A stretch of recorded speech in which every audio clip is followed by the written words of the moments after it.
Hello, hello! Hey! Welcome back, and we're continuing our adventures. This is episode 6, I believe, if I have not lost track, which is very possible. We are going to check out the southern portion of Limgrave over here.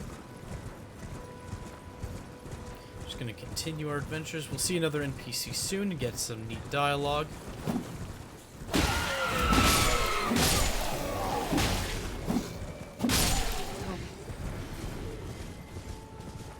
Just speed through this part here since there's not much to speak of.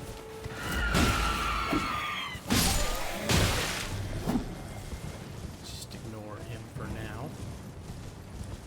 See some more demi-humans guarding something up here. It is a large club.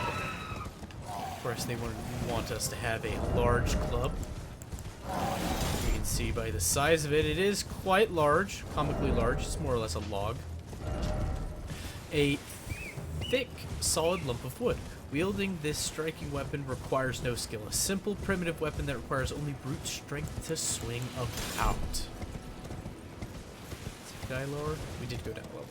Just trying to drive while riding a horse. Not the smartest idea, but we have things to do, places to be. And interestingly enough, all these bushes turn into demi-humans. Bach had mentioned that he was turned into a tree, seemingly against his will. And it seemed to be a similar effect that was placed on these fellows, but they could break the illusion whenever they well wished it. And they just left a trap there. So it makes me wonder if not only did the other demi-humans beat up Bach and kick him out of the cave, but if they, also transformed him into a tree. I'm starting to remember that I don't believe we talked to Bach when we finished the dungeon he was in front of, which I'm sure people have probably been screaming at me about for the last couple of episodes. We'll hit the next grace, and then we'll go say hi to Bach again. How very rude of us to go and gather his precious sewing needle and not bring it back to him. Just got sidetracked. There's things to do. You'll understand. You won't know the difference. Probably.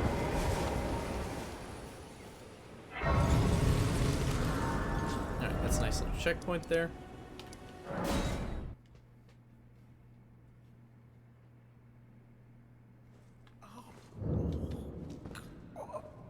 Oh.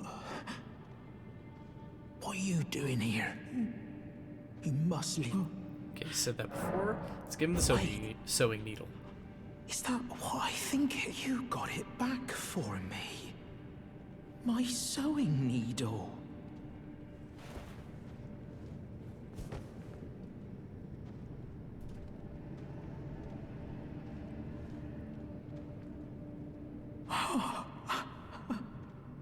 What made you go and do a thing like that?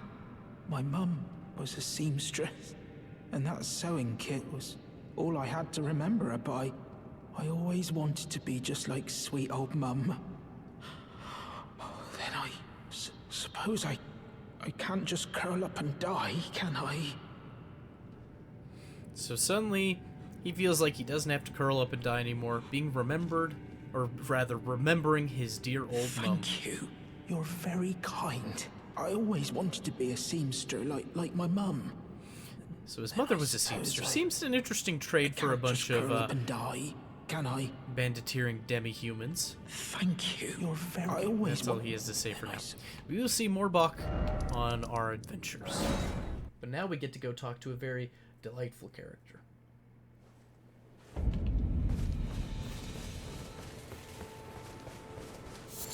Okay. Here we go.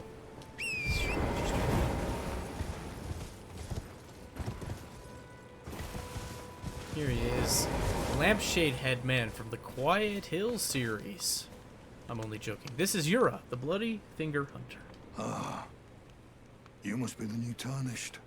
You do well to steer clear of a Gill Lake fledgling.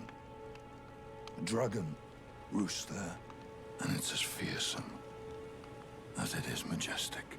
So, unless you're mad or wish to be burned alive, stay clear of the lake. Very good warning. Don't be a fool. Turn back before it's too late. Don't be a fool. Okay.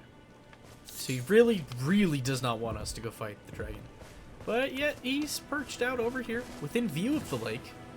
Wonder what he's watching out for, if he's just traveling through. Okay.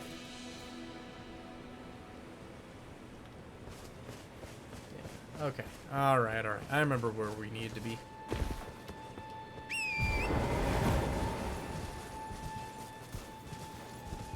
Right, so here we have, it's called a spirit spring. It looks like a thermal of air, and if we land in it, all falling damage is negated. And we can also use it to jump back up. Very nice. Take a dagger. That'll be, yeah.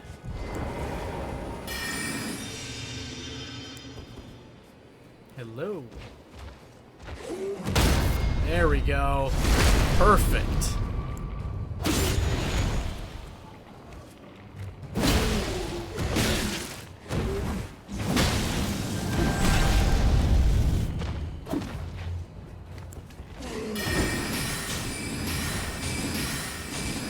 What a lazy way to play, but it works really well. And we find our first Ash of War that allows our weapon to scale with intelligence, gravitas. So it's our first non-physical infused Ash of War. Gravitas, skill originating from the Alabaster Lords, who had skin of stone. Thrust the armament into the ground to create a gravity well. In addition to dealing damage, this attack pulls enemies in. Very helpful, very useful. Not sure what we'll put it on just yet. Mostly because I like the idea of enchanting a physical armament with magic. Feels less like your stereotypical wizard in this game that just stays back and shoots lasers all live long day. And now we have the Haligdrake Talisman. Has almost the exact same description, but it boosts holy damage negation. Which may be a little more useful when we are fighting members of the Golden Order, perhaps. Okay. Now we need to go back up to Seaside Ruins.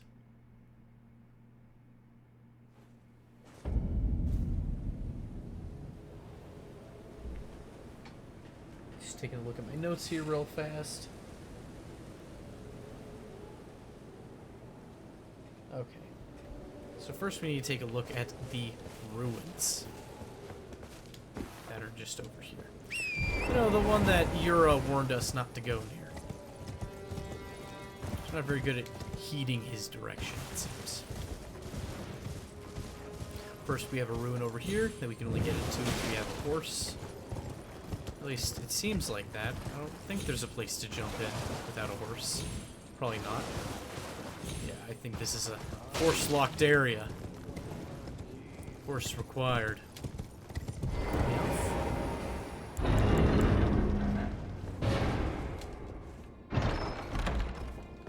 And we find the Twin Blade. One of the silliest, saddest things. I'm not a fan. Some people probably think this is the coolest thing in the world. I just feel like your range of motion is shot because you have another blade on the backside of your weapon. Your control's lost.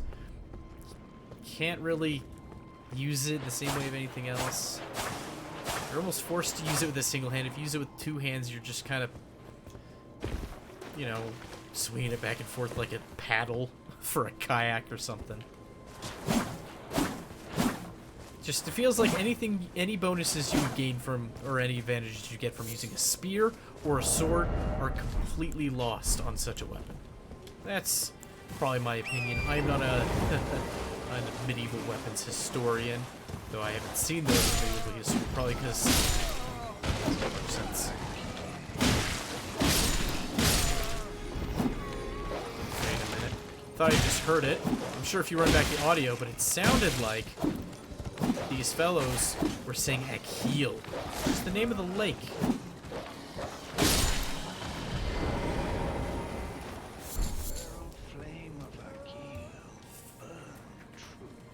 There, he said it again. He was talking about the flame of Vigil burning through. there is something I want to show off this episode. And it's fairly well hidden. And so I'm trying to figure out the best way to show it off. So in this second... Oh, shoot. Here we go.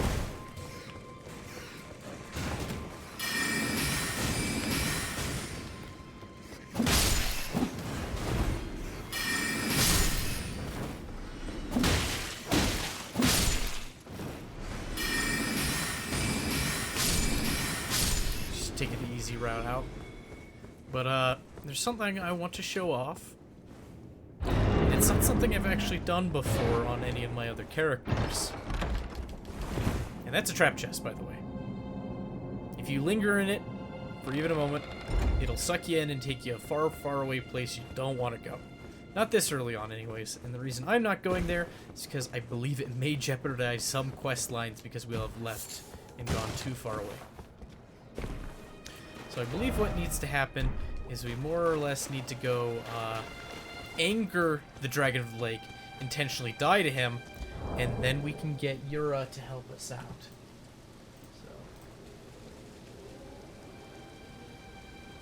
but I'm gonna look up where his sign is on the ground so he can help us with the fight, because I do not know where it's at actually.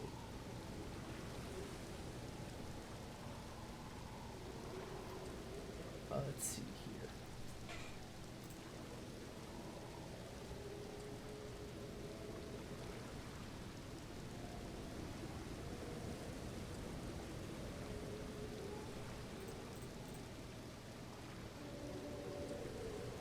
Where is this something heal lake?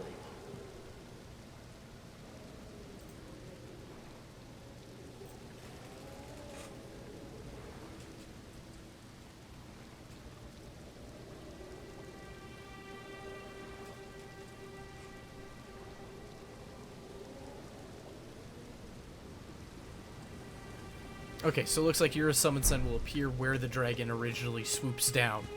So we'll keep an eye on where that is. We're gonna go and intentionally die now. You know, for science. There he is. He kills all those poor fools.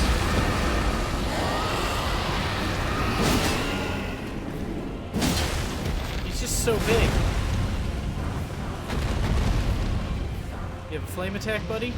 Yeah, finish us off. Do it. Do it! I need to die! Aw. Probably shouldn't have been rolling. Might have hit again. Come on. Yeah, that'll finish us off for sure. Here we go. It's exactly what I wanted.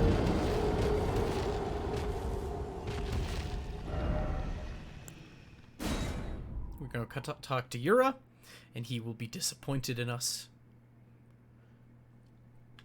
This is an interaction I didn't know that existed until I was doing my research for this playthrough to make sure I'd have all the lore in my head and in my notes. But Yura would have seen that embarrassing display. You bloody halfwit. See? Picking a fight with a dragon. Well, I can tell you want to see it through. Seems I'm forever crossing paths with hotheads like you. I can tell you want fools will be fools. I can tell you fools. Yet, he's willing to help us, even though he doesn't voice it yet. I find that to be an interesting detail of his character. That he'll call us a hothead, a bloody half-wit, but in the end, he will come to bail us out of trouble.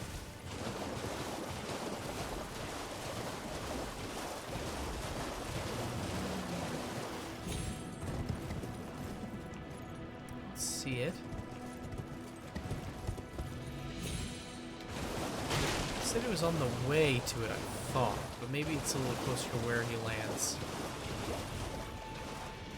If somebody's already seen it, they're screaming at the monitor right now. It's right there, you idiot! Well, we can grab our money at the very least.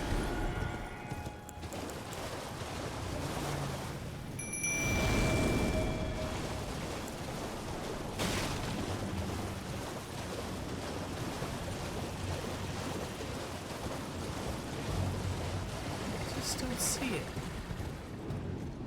I'm surprised the dragon hasn't aggroed yet. That's actually kind of impressive.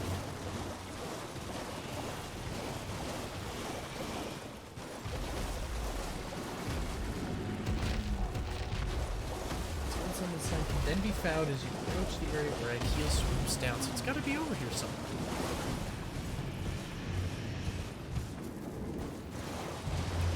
Yeah, you go get him, doggies. Hey, Mr. Akil, have you seen Yura's summon sign?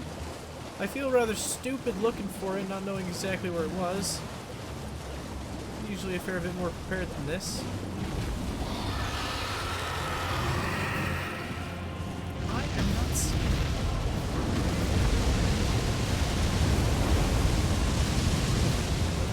Very odd.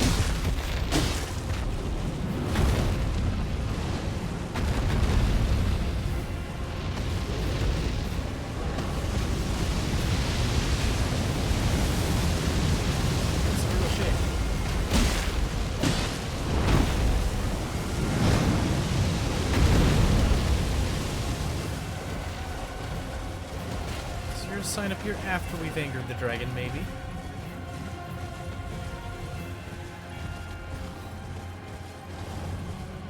I hope I didn't have to rezone or die more than once to get the sign to appear.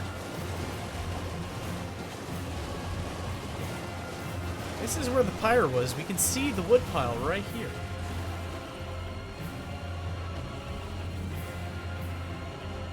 And usually the signs are obvious.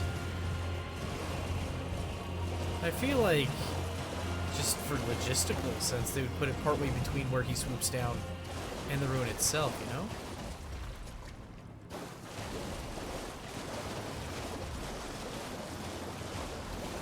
I assume they wouldn't want him too far away. Here's something cool.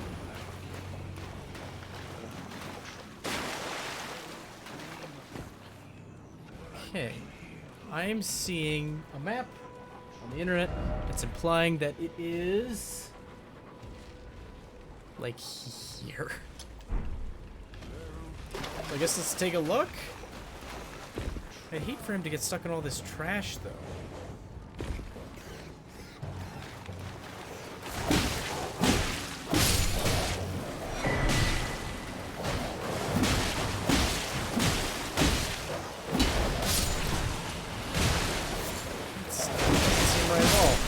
The internet has lied to me. I've been effectively bamboozled.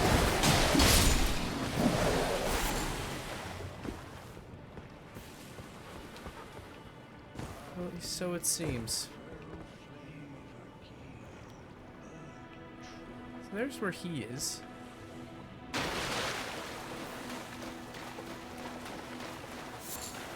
Crab eggs. We'll look at that in a minute, if I remember. Seems a bit ridiculous.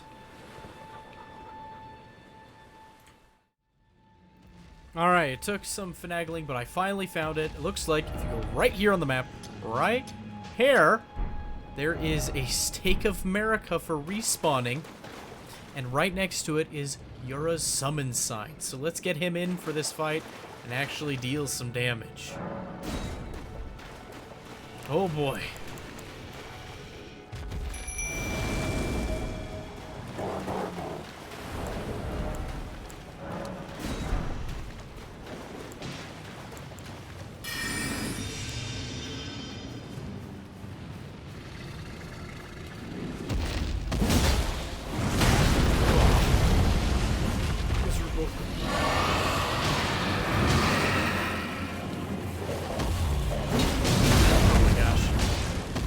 Leg. Need to be more careful. What a horrible start. But hopefully Yura does something. I don't know if he will.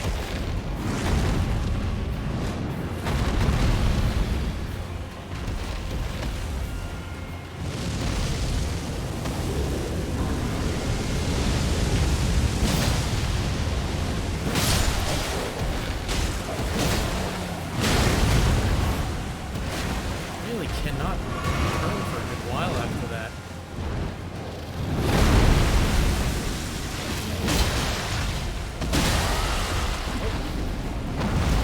Critical hit worthy? It is. Maybe we can salvage this yet.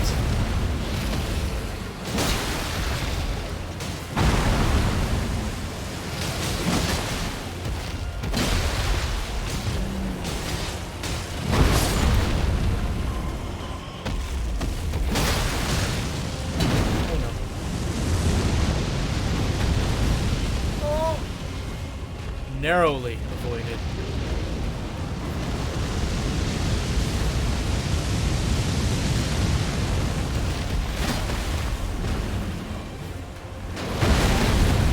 I don't have any more healing, do I? Oh boy, better make this count. Well,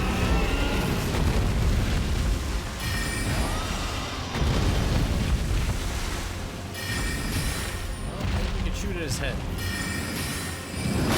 Oh, nope. It's all over. Alright, we'll give that one. I'm just glad we found out where he's at. It doesn't seem too helpful, but it seems to make sense that they expect you to die, go to the Stake of America, and find Yura there.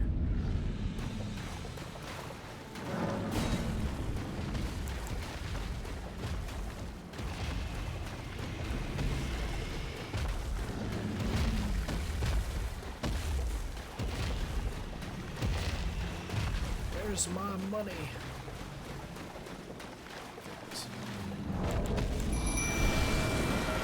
I'm the fighter earlier than I would have liked, but oh well.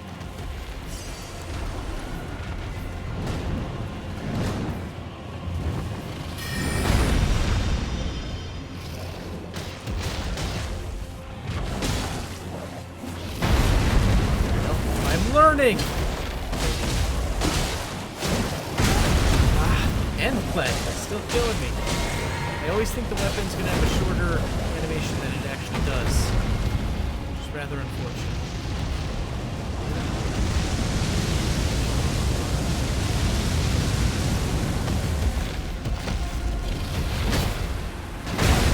Too early. Okay.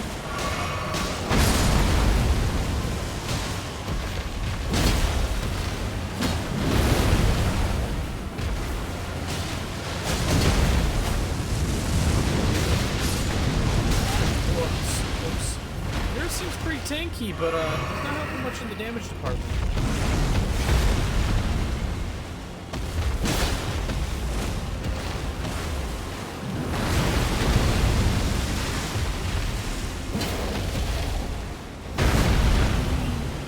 Warpic's so short.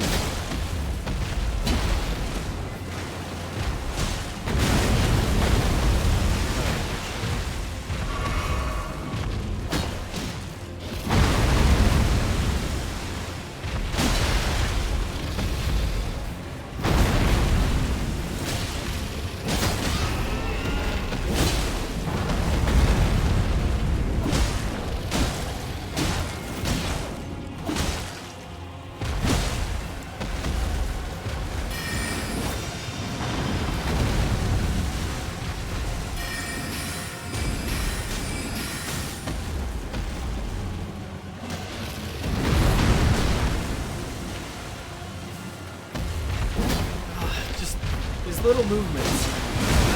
Oh boy. Really yucking this up today.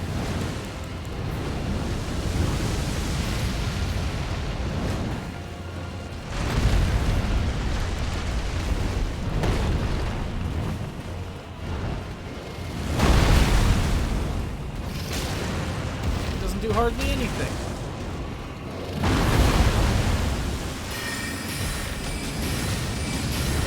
I just need to fight on horseback. I've demonstrated that Yura can be here.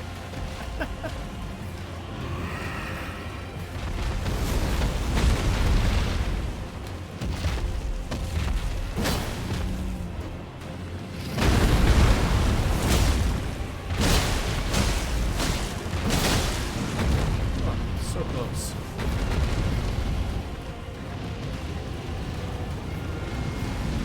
Oh boy, this could be it.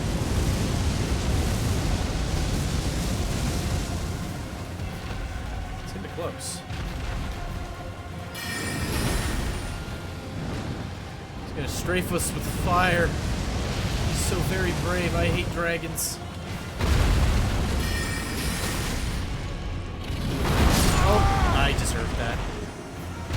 close yet so far.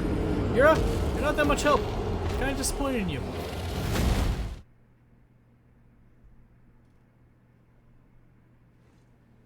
I didn't even ask me if I wanted to go to the Stake America.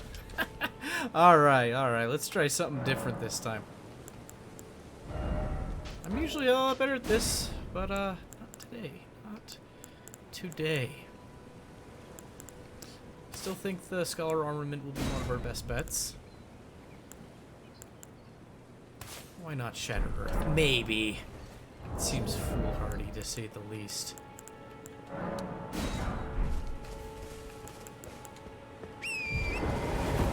But now we know exactly where Yura is, though he's not that much help. I would like to do it with his aid.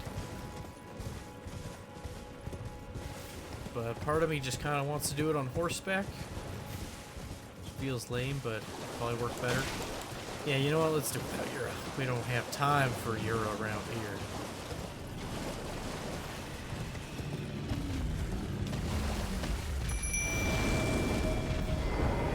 Come on.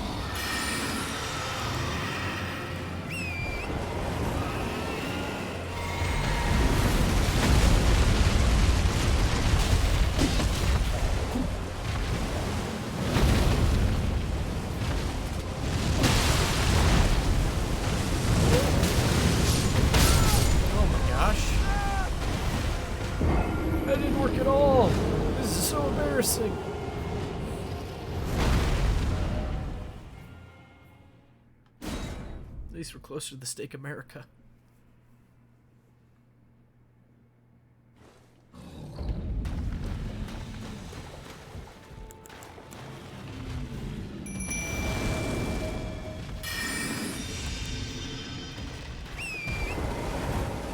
Did we even get our money back last time? I don't remember. It's probably empty, isn't it?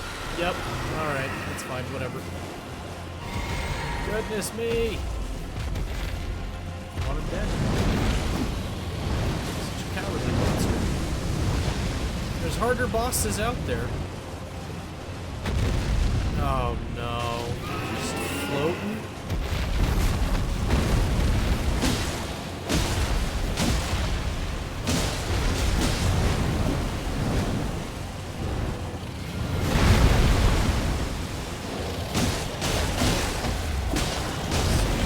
Yes.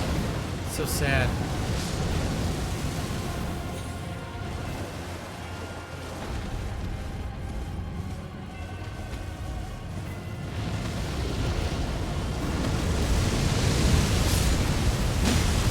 Smack him right in the jaw.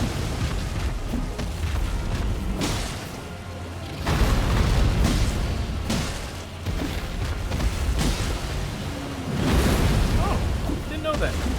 Kind of.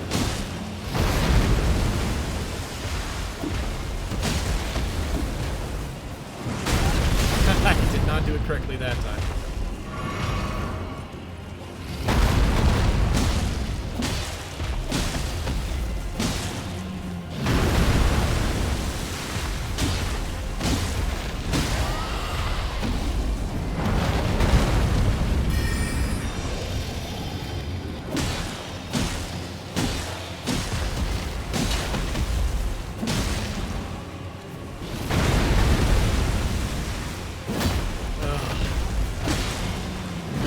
For heavy storm is probably the problem.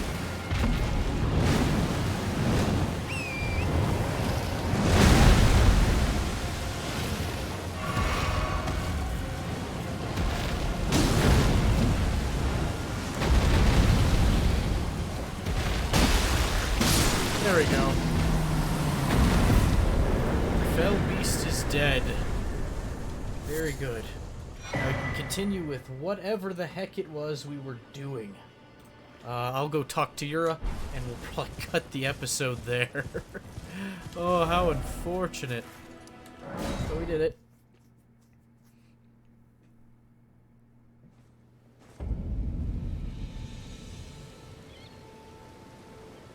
Alright.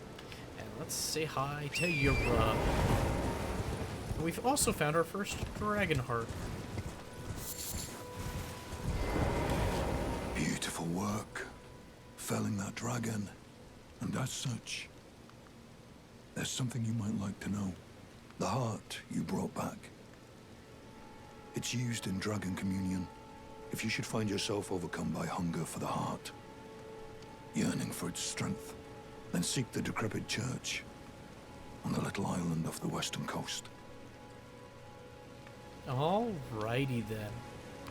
So... You must not forget those who partake in Dragon Communion will one day shed their humanity, their hunger for dragon, their yearning only worsens until the floodgates burst, unleashing eternal torment. The strength of a mighty dragon. Magnificent, but deadly. It's no surprise that Dragon Communion is ruinous.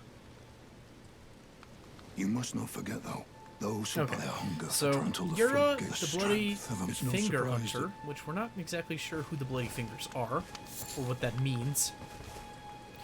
He's a man of warnings. He warns us about the dragon, he warns us about Dragon Communion, but he still offers information and he still bails us out of trouble. He seems like a good fellow, even if he's just tired and old and just fed up with hot-headed young tarnished like myself, just going and beating our head against the wall until we get what we want. We must seem pretty pathetic in his eyes, but he still has a shred of pity for us. He's not hostile towards us as far as actions go, just a few bitter words. But he still is willing to bail us out of trouble. Anyway, thanks for joining me on this episode. I hope you have yourself a wonderful day and have... Well, I already said that. Have a good day. Go! I have nothing else for you.